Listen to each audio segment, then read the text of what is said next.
Adana was known across her village not only for her beauty but for the quiet strength and intelligence that seemed to radiate from her every action. From a young age, she had demonstrated a curiosity unmatched by her peers, always asking questions about the world beyond their village, about the old stories her grandparents told, and about the ways her community could flourish.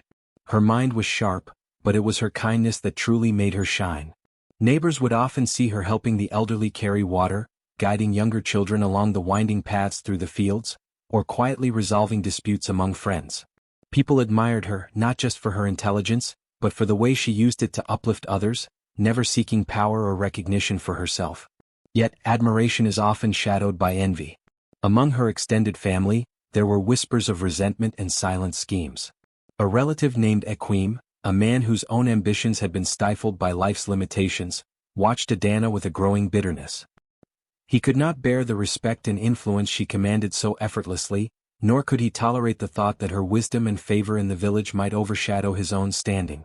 Every gesture of kindness she offered, every smile she shared with the villagers, seemed to him like a reminder of his inadequacy and missed opportunities. Equim was patient in his jealousy, studying Adana, noting her routines and waiting for a moment when he might act. He conspired with a few like-minded relatives and villagers who felt threatened or slighted by her family's standing, and together they devised a plan. Their scheme was cruel but calculated. Adana would be captured and restrained, made to endure the humiliation and fear of confinement, while the community was left with a false narrative of her supposed misdeeds or disappearance. The thought of seeing her silenced and powerless thrilled them, and they began to prepare for the day when their plot would unfold. Despite the brewing danger, Adana went about her life as usual, unaware of the storm gathering around her. She visited neighbors, helped with the harvest, and studied the ancient texts and lessons her family had preserved over generations. She delighted in the simple joys of the village, the laughter of children playing near the river, the vibrant colors of woven fabrics drying in the sun, and the soothing rhythm of the wind through the tall grasses. Her heart was open, her trust unguarded, because she believed in the goodness of those around her and the strength of her family's legacy. But the first signs of trouble were subtle. One day, a villager she had known since childhood gave her a fleeting glance, full of unease and something unsaid. Another, while greeting her warmly, let slip a nervous laugh that did not reach his eyes. Even the air seemed to thrum with tension when she walked past certain houses, the whispers curling around her like shadows she could not yet see. Though she felt the faint edge of unease, her intuition did not alert her to the depth of the trap awaiting her. On the night of her capture, the conspirators struck swiftly. They used the cover of darkness, cloaking their actions in secrecy, and overwhelmed her before she could fully comprehend the betrayal. Adana's struggle was fierce. Her strength and agility made her a formidable opponent, but the sheer numbers and planning of her captors rendered resistance temporarily futile. By the time she understood the scope of what had occurred, she was chained, restrained, and trapped in a small, shadowed room hidden from view, the cold metal biting against her wrists. As she sat in silence, the gravity of her situation sank in. The world outside, the village she had nurtured and been a part of, now felt distant and uncertain. Her captors had assumed that fear and despair would weaken her spirit, that the chains would break her resolve. But even as the cold seeped into her bones and the shadows pressed close, Adana's mind remained sharp. She measured every detail of her confinement, memorized the layout of the room and began to plan. The chains could restrain her body, but they could not cage her intellect, her courage, or her determination. In that small, dim chamber, Adana became more than a victim. She became a strategist, a thinker, and a girl whose mind was already turning toward survival and justice. Her story, though beginning in darkness, was only just taking shape. The villagers admired her, the jealous relative plotted against her, and fate had already begun to test the limits of her spirit. Little did her captors know, the very chains they had used to control her would not only fail to subdue her but would set the stage for the clever and daring escape that would shake the village and expose the truth they had tried so desperately to bury. The morning air was crisp, carrying the faint scent of dew-soaked earth, as Adana went about her daily routine. She moved gracefully along the village paths, greeting neighbors with a warmth that had always drawn people toward her. Birds sang from the trees, unaware of the storm that was about to descend upon the girl they had watched grow into a figure of intelligence and compassion. Adana's mind was occupied with thoughts of her family, the upcoming village festival, and the lessons she had been preparing to teach the children. She could not have imagined that betrayal was already in motion, that the people she had trusted, or at least considered harmless, had plotted her downfall with patience and precision. It began subtly, almost innocuously. Akim, her jealous relative, had enlisted the help of a few accomplices who knew the village routines as well as she did. They approached under the guise of delivering news about her family, speaking in hushed tones that feigned concern. Adana, ever trusting and courteous, did not suspect treachery. She followed them willingly, thinking perhaps a relative had urgent news or that someone required assistance. Every step she took was observed by those who had long nursed envy, who had rehearsed this moment countless times in the shadows of their thoughts. The trap was sprung before she could comprehend its danger. As they led her to a secluded area on the edge of the village, far from prying eyes, a sudden movement startled her. Hands grabbed her arms, pressing her against the rough bark of a tree, and she struggled instinctively. Her shouts were muffled by the wind and by the swift, coordinated motions of her captors. The chains were cold and heavy, clanging as they were fastened around her wrists and ankles, binding her in a grip that was both physical and symbolic. The metal bit into her skin, leaving impressions and bruises that would mark the first moments of her captivity. Shock coursed through her, followed by a surge of fear and disbelief. "Why?" she cried, her voice trembling. Her captors offered no answer, their expressions a mixture of satisfaction and indifference, as if her confusion and pain were merely part of the ritual they had planned so carefully. Adana's heart raced and she struggled against the bonds with all her strength, but the chains were heavy, and her captors were relentless. Each pull, each desperate twist, reminded her of the powerlessness imposed upon her. The villagers, waking to the usual sounds of mourning, noticed her absence almost immediately. Neighbors looked for her near the well and along the paths she frequently walked, calling her name, but their voices met only with silence. Rumors began to swirl. Some whispered that she had been spirited away by spirits, a common explanation for unexplained disappearances in the village. Others speculated that perhaps she had left willingly, a betrayal of her family or a sudden desire to escape responsibilities. None of them suspected the cruel, deliberate act orchestrated by a hand that had once been considered kin. Adana, meanwhile, was shoved into a small, dark room hidden behind a cluster of old barns, her chains echoing with every movement. The air was musty, thick with the scent of damp wood and neglect. Her captors had prepared the space carefully, ensuring it would contain her, humiliate her, and isolate her from the world she had known. As she huddled in the corner, her initial shock gave way to a whirlwind of emotions: anger, disbelief, and a flickering spark of defiance that refused to be extinguished. She realized quickly that her powerlessness was temporary, that the chains could restrain her body but not her mind. Even as confusion and fear pressed upon her, she began to observe her surroundings with careful attention, noting the layout of the room, the weaknesses in her confinement, and the routines of her captors. Every detail became a potential key to survival, every shadow a clue, every sound a signal. The betrayal had been swift, cruel, and precise, but it had not broken her spirit. Outside, the village continued its day, caught between uncertainty and misinformation, unaware of the injustice unfolding just beyond the sight of their eyes. And inside, Adana began to plot, her mind already working toward the single goal that would drive her through days of fear and hunger: freedom, truth, and the moment when she would turn the chains meant to bind her into the instruments of her triumph. The first days of captivity were the hardest. Adana's wrists and ankles burned where the chains rubbed against her skin, leaving angry red marks that soon darkened into bruises. Each movement sent a jolt of pain through her body, reminding her constantly of the cruel power her captors held over her. The room itself seemed designed to break her spirit. Dimly lit by a single grimy window near the ceiling, its air thick with the scent of mold and decay. The walls were rough and cold, unyielding to touch, and the floor was bare earth, uneven and damp. Even the smallest act of trying to stretch or shift her position became an ordeal, the chains clanging with each attempt, echoing off the walls like a reminder of her imprisonment. Food was scarce. Her captors offered scraps only occasionally, throwing them carelessly into the corner, as if feeding her were a chore to be endured rather than a necessity. Hunger gnawed at her stomach with relentless persistence, yet it did not break her. Instead, it sharpened her mind, forcing her to conserve energy and observe everything around her. She learned to ration her meager portions, to drink the little water that was left unattended, and to time her movements so she could avoid further pain. Her body grew leaner, but her mind grew keener. Isolation pressed heavily upon her. The absence of familiar voices, the silence of the surrounding fields, and the lack of any sign of the world outside created a suffocating atmosphere. Yet Adana refused to let loneliness erode her spirit. She spoke softly to herself, recounting lessons she had learned from her family, repeating stories of courage and endurance. She recalled the wise words of her mother and grandmother, allowing them to guide her actions and keep hope alive. Even in solitude, she discovered a deep well of inner strength, a reservoir of patience and cleverness that her captors could not touch.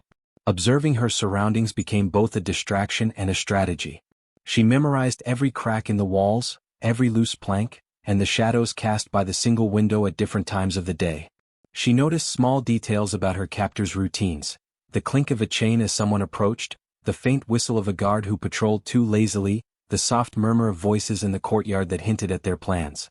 Even in darkness, she tracked patterns: the way footsteps fell, the pauses in conversation, the moments when the door remained slightly ajar.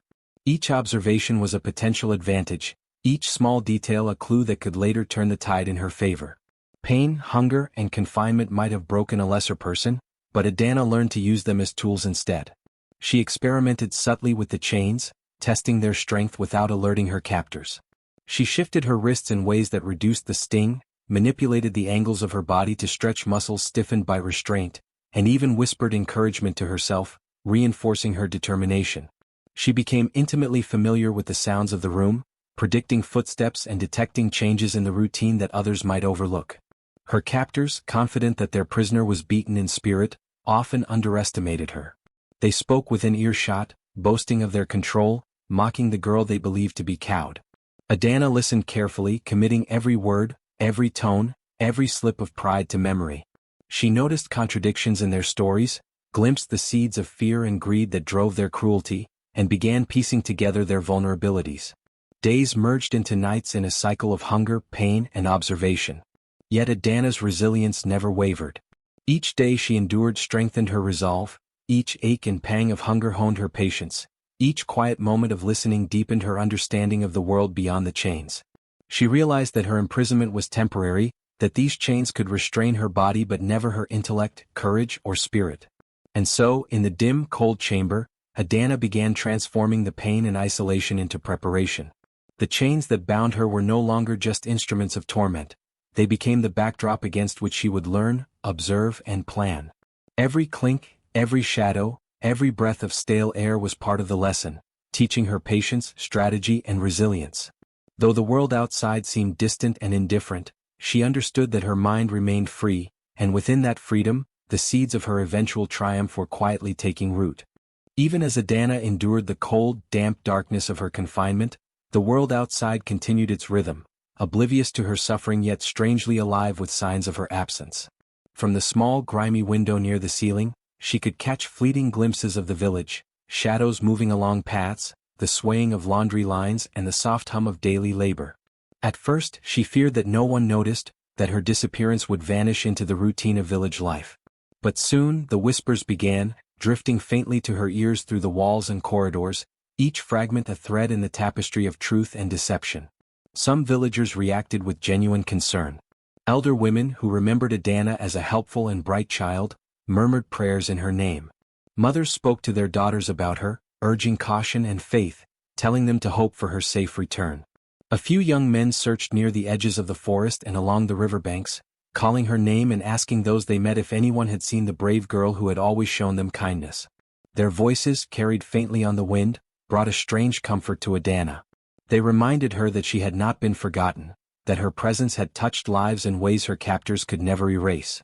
Yet not all the murmurs were sympathetic. Gossip traveled quickly, twisting and bending like smoke in the wind. Some whispered that she had run off in shame, a supposed misdeed invented to explain the inconvenient truth of her absence. Others hinted at darker possibilities, claiming spirits or curses had taken her, or that perhaps she had been involved in matters no one dared speak of aloud. With every rumor, her heart tightened.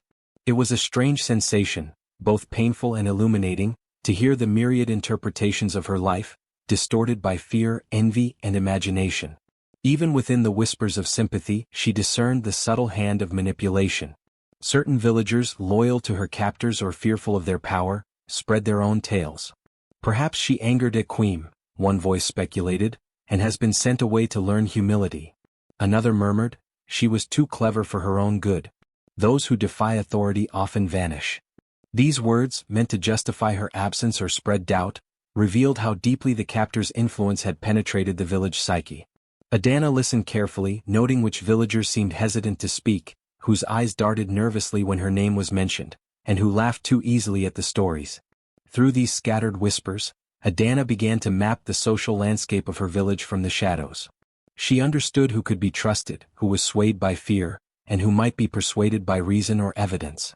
She realized that her captor's power extended beyond chains. They had sought to control perception, to rewrite the narrative of her life and paint her as guilty or absent by choice.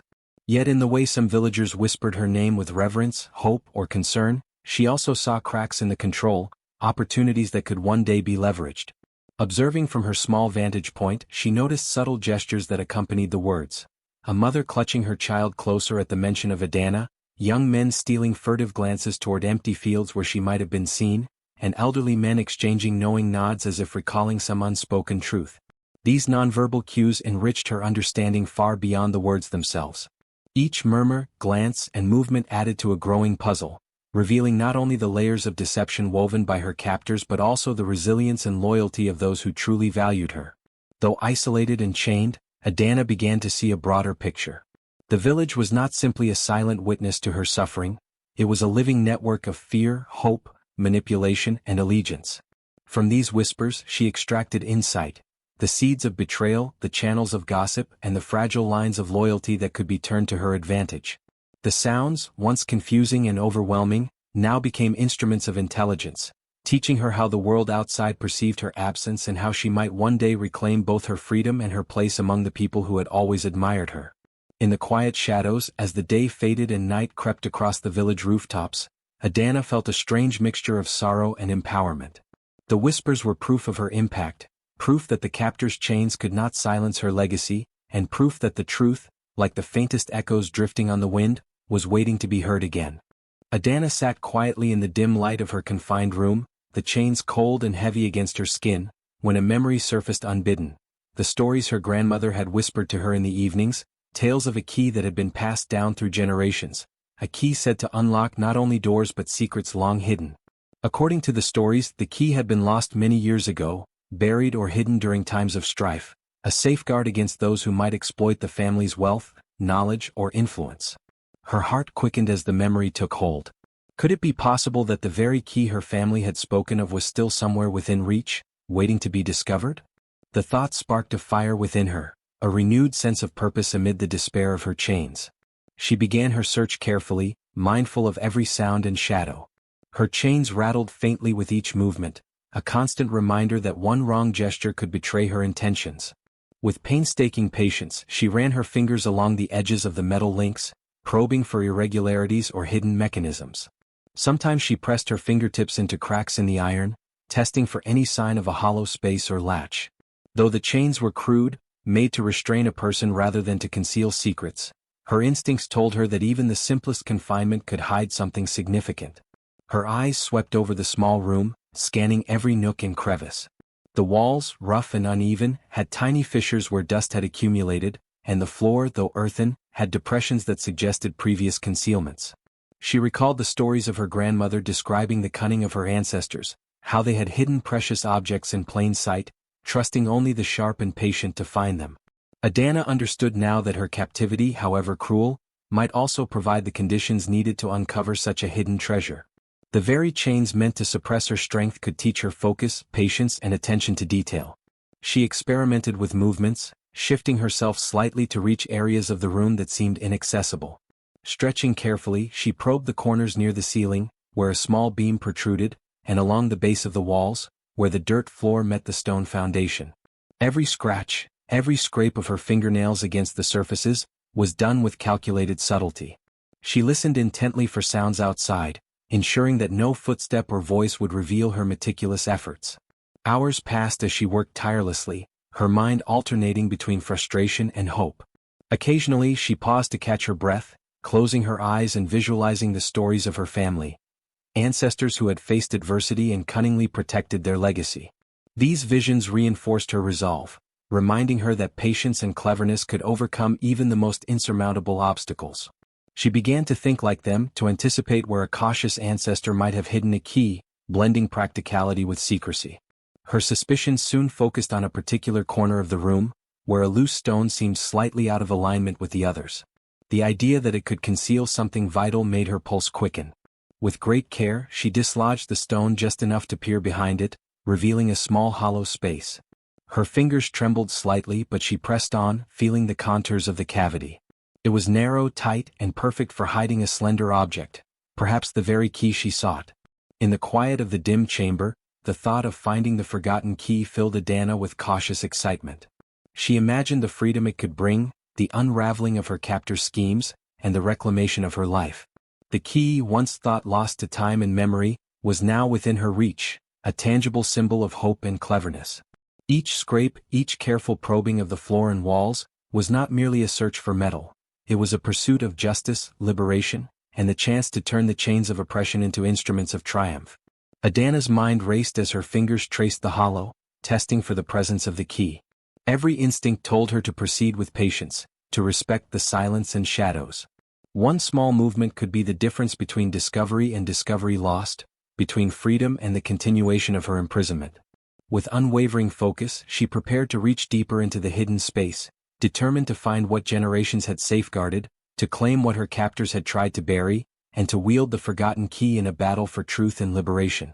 The room was silent except for the faint clinking of her chains as Adana shifted, every movement deliberate, careful, precise. Her fingers traced the hollow she had discovered behind the loose stone, probing the darkness with meticulous patience. The space was tight, narrow, and unforgiving, but she refused to surrender to frustration. Each scrape of her nails along the edges of the cavity brought her closer to what her ancestors had hidden, the object that could change her fate. Her heart thudded in her chest, not only from the exertion but from the intoxicating mixture of hope and fear that coursed through her veins. Suddenly, her fingers brushed against something solid, cold, and smooth. It was unlike the rough stone or the earthen floor surrounding her. She froze, listening intently for any sound from outside, straining to catch even the faintest indication that her captors had returned. The silence was a cruel companion, but it was also her ally, granting her the precious seconds she needed to investigate without interruption. Slowly, cautiously, she worked her hand around the object, feeling its contours. It was small, elongated, and slightly heavy, the unmistakable shape of a key. A shiver ran down her spine. Adana's mind raced as she carefully maneuvered the key free from its hiding place. The metal was cold against her skin, glinting faintly in the dim light filtering through the high window. She held it for a moment, marveling at the craftsmanship. It was not merely a key to a door, it was a symbol, a tangible link to generations of her family who had fought to protect their legacy, their knowledge, and their honor. In her hand rested the power to reclaim her freedom, to turn the oppression she endured into justice, and to expose the cruelty of those who had chained her so callously. The excitement threatened to overwhelm her, but Adana forced herself to stay calm. She could not yet act openly. One careless movement, one sound, and her captors could return, undoing all the progress she had made. She placed the key carefully against her chest, letting its weight ground her resolve. Each heartbeat seemed to echo in her ears, a reminder of the danger she still faced. The key was both her prize and her responsibility, and she understood that it demanded patience, cleverness, and courage to wield effectively. She allowed herself a small, triumphant smile before focusing again. The discovery of the key also brought clarity. If her ancestors had hidden it so meticulously, they must have understood the kind of peril it might face. Perhaps it was intended not just to unlock doors but to reveal truths, to safeguard secrets that could topple tyrants or protect the innocent. Adana realized that her imprisonment, the chains, the fear, and the isolation were all parts of a test, one she was now prepared to pass. Even in the dimness, she examined the key closely. The intricate carvings along its shaft hinted at its importance beyond a simple mechanical function. Perhaps it fit not only a physical lock but also symbolized the unlocking of her destiny. Her mind raced with possibilities, which locks it might open, which doors had been closed to her unjustly, and which hidden compartments of knowledge and justice awaited her. Each thought strengthened her resolve. The key was no mere object, it was a call to action, a beacon guiding her through the darkness of oppression and deceit. Adana tucked the key carefully against her person, pressing it into a fold of her clothing where it would remain secure yet accessible. Her breath came in shallow, controlled bursts as she allowed herself to savor the triumph quietly. She knew the true challenge was still ahead, escaping the chains, confronting her captors, and reclaiming the life that had been stolen from her. But with the key now in her possession, she had the means to turn possibility into reality. Every element of her surroundings, the chains, the room, the hidden spaces, had converged to teach her patience, resilience, and strategy. A faint creak from the corridor reminded her of the stakes. Adana forced herself to focus, heart pounding with a mixture of exhilaration and caution. The key, once thought lost and now firmly within her grasp, represented not only physical freedom but also the justice that had been denied her. It was the culmination of her intelligence, bravery, and perseverance. In that quiet, shadowed room, Adana understood that the chains might still restrain her body, but with the key she now held the power to unlock every door that had been closed to her, to unveil every hidden truth, and to reclaim both her freedom and her honor. From the moment she grasped the key, Adana realized that possessing it was only part of the battle. Freedom would not come from a single act. It would require careful observation, patience, and strategy.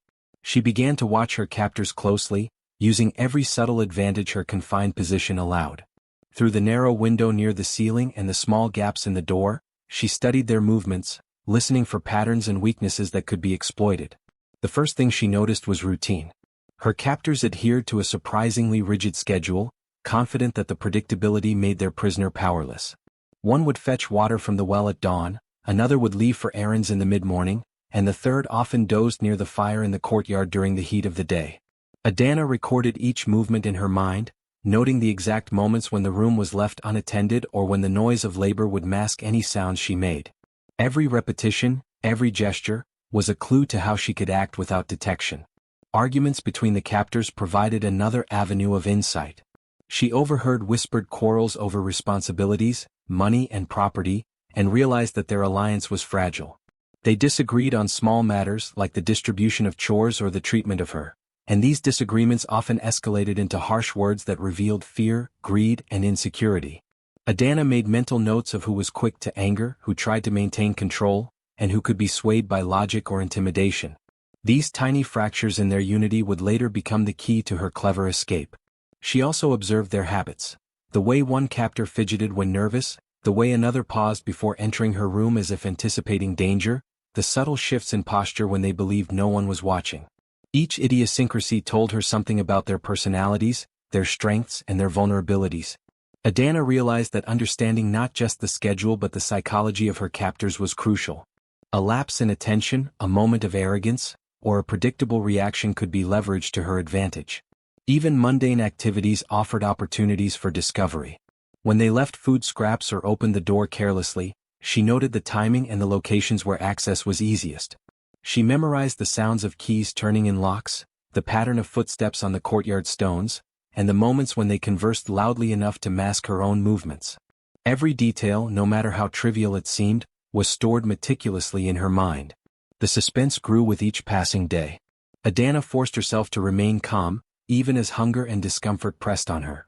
She knew that acting too soon or without complete understanding could cost her freedom, or her life. Yet the observation itself was empowering. By paying close attention she reclaimed a sense of control. Her captors, confident in their dominance, unknowingly revealed the cracks in their own authority.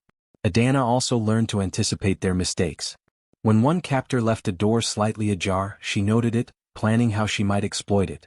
When another muttered in frustration about a lost tool or mismanaged task, she remembered the exact location mentioned, storing it as potential leverage. Every observation fed into an intricate mental map of their routines and weaknesses, building a comprehensive strategy for eventual escape and justice. Through it all, she maintained a careful balance of patience and alertness. She allowed herself brief moments of quiet triumph, imagining how each small insight could contribute to her liberation. The captors believed they had her entirely in their control, yet the key she held symbolized more than a lock. It represented her growing understanding of the world around her, of the minds that sought to bind her, and of the precise moment when she could turn observation into action. By combining intellect with vigilance, Adana transformed her confinement from mere imprisonment into a training ground. The chains that bound her body could not restrain her mind, and the daily scrutiny of her captors became a vital exercise in strategy, patience, and cunning. Every glance, every whisper, every routine she documented brought her one step closer to freedom and one step closer to using the forgotten key to reclaim not just her liberty but justice itself. One evening, as the sun dipped below the horizon and the shadows of the village stretched long across the courtyard, Adana heard a faint knock at the door of her confinement. The sound was cautious, deliberate, almost hesitant, and she froze, unsure if it heralded danger or opportunity. Moments later, a figure appeared just outside the small window near the ceiling, a hunched old woman with eyes sharp and knowing, draped in a faded cloak that blended seamlessly with the twilight. She carried a small bundle wrapped in cloth, and in her presence there was an aura of quiet authority, as if she belonged not to the world she walked through but to some other plane of wisdom. The old woman spoke in low, measured tones, her voice carrying both mystery and reassurance. "The chains you see bind only the body, child," she said. "The mind, the heart, and the courage within cannot be contained." Adana listened intently, her chest tightening with a mixture of hope and curiosity. The words were simple, yet they seemed to resonate with every lesson she had learned in her days of confinement. Her mind, sharpened by observation and patience, absorbed the wisdom as naturally as her eyes absorbed the dimming light of dusk. From her bundle, the stranger produced a small, intricately carved wooden token. "This may aid you," she whispered, pressing it toward the window. "But remember, the power lies not in objects alone, but in the clarity of purpose with which they are used. Observe carefully, wait patiently, and act when the moment is undeniable." The token itself seemed unremarkable at first, a simple charm of carved patterns and faintly worn symbols, but Adana sensed its importance as both a talisman and a reminder. It was a call to patience, a symbol of the strategy she had already begun to develop through careful observation. The stranger's guidance extended beyond the physical. She spoke cryptically of the captor's weaknesses, of how fear and pride often walk hand in hand, and how even the most careful deception can unravel when confronted with intellect and patience. "They hide keys, secrets, and truths," she said. "But all locks have a weakness. All lies a thread. Watch for the pattern, and the key, whether of metal or of mind, will reveal itself." Each word reinforced Adana's existing understanding of her situation, confirming that the key she had found was more than a tool. It was a symbol, a conduit for clever action and righteous justice. Even as the old woman prepared to leave, she offered one final piece of advice. "Do not let haste betray you. Courage without wisdom can bring ruin. Let the chains teach you resilience, and let your observations shape the timing of your freedom." With that, she melted into the twilight, leaving only the faint scent of herbs and smoke as evidence of her passage. Adana clutched the wooden token to her chest, feeling a surge of resolve. The guidance was both moral and practical, a reinforcement that her plan must combine patience, intelligence, and courage, and that the key in her possession was a part of a much larger strategy. In the quiet that followed, Adana reflected on the stranger's visit. Every observation she had made, every note of routine and every careful assessment of her captor's habits, now seemed illuminated by this new insight. The key was not merely a physical tool, it was an instrument of timing, perception, and justice. The chains were not only restraints, they were teachers shaping her patience, focus, and ingenuity. And the stranger's cryptic words became a guiding mantra. Act with precision, leverage knowledge, and let wisdom determine the moment of liberation. As night fell over the village, Adana held the token and the key close, feeling the weight of responsibility balanced by the thrill of possibility. The stranger's presence, brief yet profound, had strengthened her strategy, reaffirmed her moral purpose, and provided the clarity she needed to move forward.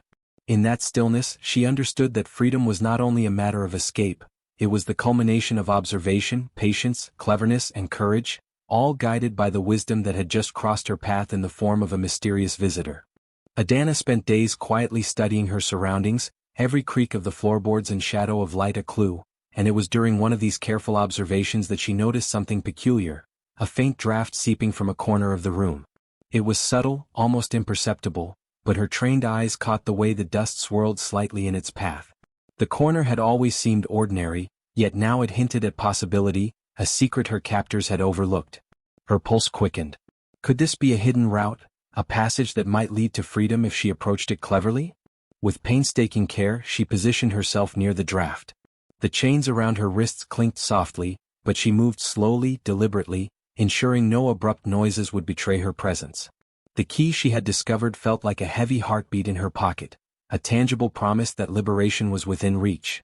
She ran her fingers along the stone walls, searching for any irregularities, loose bricks, or subtle indentations that might conceal a latch or mechanism. Her keen observation, honed over weeks of confinement, told her that the key's existence was no accident. It must fit somewhere in this room, a lock hidden in plain sight. Hours of careful exploration yielded a narrow seam between two stones, almost invisible to the casual observer.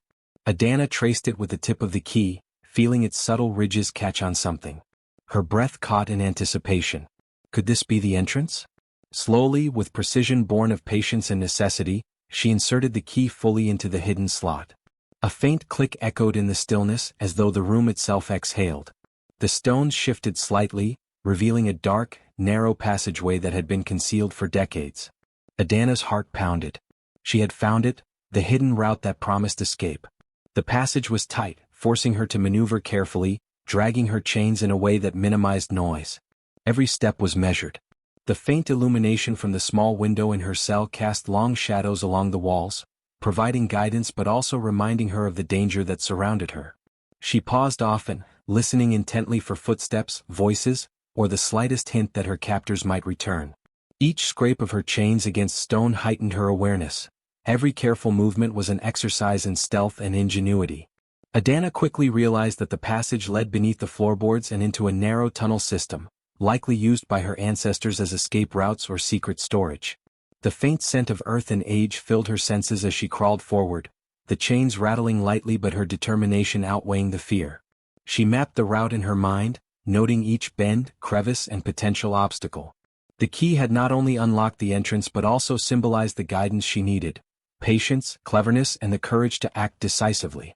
Moments of near discovery kept her on edge. At one point, a loose stone above her shifted slightly, threatening to reveal her presence. Her quick reflexes and intimate knowledge of the chains allowed her to press herself against the tunnel wall, holding her breath as the stone settled back into place. Another time, faint voices echoed from above, and she froze, silently praying that her captors remained unaware of her careful navigation. Each close call intensified the suspense, testing her focus and resolve, but also strengthening her confidence in her ability to outsmart them. As she progressed deeper into the hidden network, Adana realized that her escape was not just a physical act but a test of intellect and courage. The tunnels twisted and narrowed unpredictably, demanding careful judgment and adaptability. Every turn, every shadow, every echo became a lesson in observation and strategic thinking. She felt the weight of the key against her chest, a reminder that ingenuity and patience could transform even chains into a path toward freedom. Finally, after what felt like an eternity of silent crawling and careful maneuvering, she glimpsed a faint light ahead, signaling an exit, a return to the world above, and the first breath of air that would mark her liberation. The passage, once a secret and forgotten relic, had become her ally, a testament to her intelligence, patience, and courage. The key, lost to generations but found in her determination, had unlocked not only a hidden door but also the possibility of reclaiming her life, her dignity, and the justice she deserved. Adana's heart pounded in her chest as she emerged from the hidden passage into the quiet shadows of the outer courtyard. Every instinct screamed caution. One wrong move could undo weeks of careful planning, one careless step could alert her captors to the betrayal of their own overconfidence. The key had opened the secret route, but freedom was not yet secured. She needed to move with precision, timing, and courage. The courtyard was dimly lit by the fading glow of lanterns swaying gently in the evening breeze. Adana hugged the shadows, keeping her chains close to her body, careful to avoid any clinking that could betray her. She remembered the patterns she had observed over days, the way one captor lingered near the well at dusk, the other pacing near the storage hut, and the third dozing near the gate. Each habit provided her a window of opportunity, a sequence to exploit. Creeping forward, she paused as the first captor approached, his shadow stretching long across the ground. Adana froze, pressing herself against the cool stone wall. Her breath was shallow but controlled. Her mind raced, calculating the exact moment when the captor's gaze would turn elsewhere. Slowly, ever so slowly, she shifted toward the opposite corner, using every obstacle to mask her movements. The seconds felt like hours, every creak of the floorboards echoing like a thunderclap in her ears. When the captor finally turned, muttering to himself, she exhaled silently, her body trembling with relief. As she reached the edge of the courtyard, a narrow path led toward the forest that bordered the village, a place she had once explored in her youth. Her chains rattled lightly and she paused, listening for the familiar steps of her captors. Suddenly she heard voices approaching, arguing in low, sharp tones. Two captors were moving together, likely making their evening rounds. Adana ducked behind a stack of firewood, pressing herself flat against the ground. The muffled sound of her chains threatened to betray her, but she remained motionless, her mind working through contingency after contingency. Once the captor's voices faded, she took a calculated risk. Adana moved swiftly, using the darkness to her advantage. Her knowledge of the terrain, gained through observation and her time in hiding, allowed her to navigate past obstacles and guard posts that would have trapped an ordinary escapee.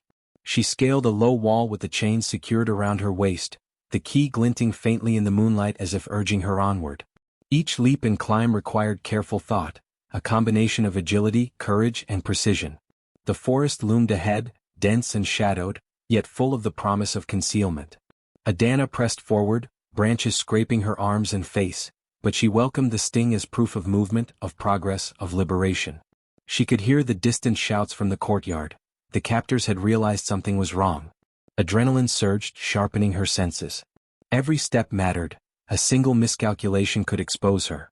Yet the chains, once symbols of imprisonment, now served as a reminder of her resilience and determination. Reaching a small thicket, she paused to catch her breath, listening to the rising chaos behind her. The captors were searching, calling her name, frustration evident in their frantic tones. Adana felt a surge of satisfaction and relief. Her careful planning had worked. She pressed on, moving silently through the underbrush, every shadow and rustling leaf an ally in her flight. Hours seemed to pass as she navigated the forest, but finally, a familiar stream came into view, a natural boundary that her captors would be unlikely to cross. Adana paused, lifting the chains from her wrists and pockets to ensure they did not catch on the rocks or branches. Her mind was clear, focused on one thing: freedom, justice, and the moment she would confront those who had tried to bind her in both body and spirit. By the time the first light of dawn broke through the trees, Adana had reached a hidden clearing she had identified during her secret observations. She was exhausted, bruised and battered, but triumphant. Her chains had been overcome, the secret passage had served its purpose, and her clever planning had carried her through dangers that would have ensnared the unprepared. She held the key tightly in her hand, a symbol of both her cleverness and her unwavering courage, ready to turn the tables on those who had tried to bury her under chains, deceit, and fear. The village square was alive with the hum of the morning market, merchants shouting their wares, children darting between stalls, and elders seated beneath the shade of ancient trees. Adana entered silently at first, her presence masked by the bustling crowd. Yet her eyes were sharp, scanning for the perfect moment to strike, to reveal the truth that had been buried beneath deceit and cruelty. In her hand, the key glinted faintly, a symbol of the freedom she had earned and the justice she was about to deliver. Her captors, confident in their dominance and unaware of her escape, were gathered near the center of the square. They were boasting to neighbors, recounting the story of her imprisonment as if it were a moral lesson on obedience. Pride and arrogance filled their every gesture. Adana's heart surged, not with vengeance, but with the resolve to expose the lies that had so long bound her. She stepped into the sunlight, chains long removed but remembered vividly, and allowed the crowd to take notice. Whispers spread like fire, eyes turned as one, recognizing the figure who had been hidden, silenced, and dismissed. Raising the key in her hand, she called out, her voice carrying clearly over the murmurs of the market. This key was thought lost, just as the truth about your actions was buried. Yet here I stand bearing both. The captors froze, their laughter dying in their throats, replaced by sudden unease. Adana's calm, unwavering gaze met theirs, and the weight of her intelligence and courage filled the space between them. With deliberate movement, she produced the hidden evidence she had uncovered. Documents, ledgers, and objects taken from her family, all intended to secure power and wealth through deceit. She placed them on a low table in the center of the square for all to see. The villagers gasped, stepping back in shock, disbelief spreading across faces that had been deceived for months. The objects were irrefutable proof, linking the captors to their malicious schemes and to her wrongful imprisonment. Adana's voice remained steady as she recounted the events: the betrayal, the chains, the hidden key, and the careful observations that had led her to the truth. I was taken and silenced, she declared, but the truth cannot be hidden forever. Every action, every lie leaves a mark, and today those marks reveal themselves. The crowd fell silent, absorbing the revelation, the palpable tension making every eye flicker between the documents, the key, and the woman who had endured so much yet remained composed. The captors shifted nervously, realizing that their authority had crumbled under the weight of evidence and intelligence. One tried to speak, to offer excuses, but the crowd's gaze turned on him, a mix of fear and condemnation in their eyes. Another attempted to snatch the key from Adana's hand, but she stepped back with quick precision, the gesture sharp and commanding.